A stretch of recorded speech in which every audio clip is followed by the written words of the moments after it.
নারায়ণগঞ্জের রূপগঞ্জের ঠাকুরবাড়ি এলাকায় মধ্যরাতে অভিযান চালিয়ে ১.৫ মণ গাঁজা, ৪.৫ শতাধিক ফেনসিডিল সহ বিপুল পরিমাণ মাদক উদ্ধার করেছে রূপগঞ্জ থানা পুলিশ। ১৫ মার্চ রবিবার ভোররাত ৩টার দিকে উপজেলার ভুলতা ইউনিয়নের ঠাকুরবাড়ির টেক এলাকা থেকে এসব মাদক উদ্ধার করেন তারা।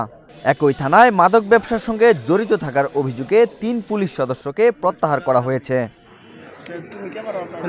উপজেলার লাভরাপাড়া ও ঠাকুরবাড়ি টেক এলাকার ঝোপপাড় ও ধানক্ষেত থেকে ৫ বস্তা গাঁজা, ৩ শতাধিক ফেনসিডিল সহ বিপুল পরিমাণ মাদক উদ্ধার হয়। এখন ঘরেই হবে বিয়ে বাড়ির পোলাও, যদি থাকে আকিজ এসেনশিয়াল সুগন্ধি চিনি গুঁড়া চাল।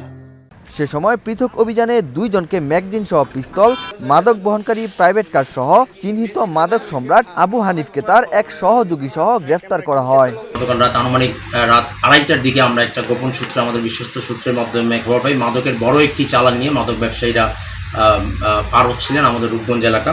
তো এই সংবাদের ভিত্তিতে আমরা দ্রুত আমাদের একটা টিম রেডি করি এবং আমি এবং আমার রূপগঞ্জ থানার অফিসার ইনচার্জ জনাব সফজল হোসেনের নেতৃত্বে আমরা একটা অভিযানিক দল দ্রুত ঘটনাস্থলটাকে কর্ডন করি।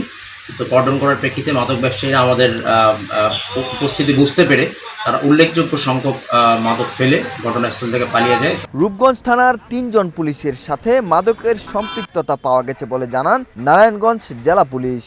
বিষয়টি আসলে দুঃখজনক। আমি শুরুতেই বলেছি, মাদকের সাথে যদি পুলিশই জড়িত হয়, আমরা তো রক্ষক যদি ভক্ষকের ভূমিকা পালন করে তাহলে বিষয়টা অত্যন্ত দুঃখজনক। আর মাদকের ব্যাপারে জানেন যে আমাদের মাননীয় আইজিপি স্যার থেকে শুরু করে আমাদের মাননীয় পুলিশ সুপার স্যার, ইভেন আমরাও একেবারে জিরো টলারেন্স তো ৩ জন কর্মকর্তার নামে আমাদের কাছে অভিযোগ এসেছিল, আপনারাও বলেছিলেন, স্থানীয় এলাকাবাসীও বলেছিল। আমরা আমাদের মাননীয় পুলিশ সুপার মহোদয়কে বিষয়টা অবহিত করেছি এবং মাননীয় পুলিশ সুপার মহোদয় ইতিমধ্যে তাদের বিরুদ্ধে শাস্তিমূলক ব্যবস্থা হিসেবে আমাদের এই রূপগঞ্জ থানা থেকে তাদেরকে বদলি করে দিয়েছে।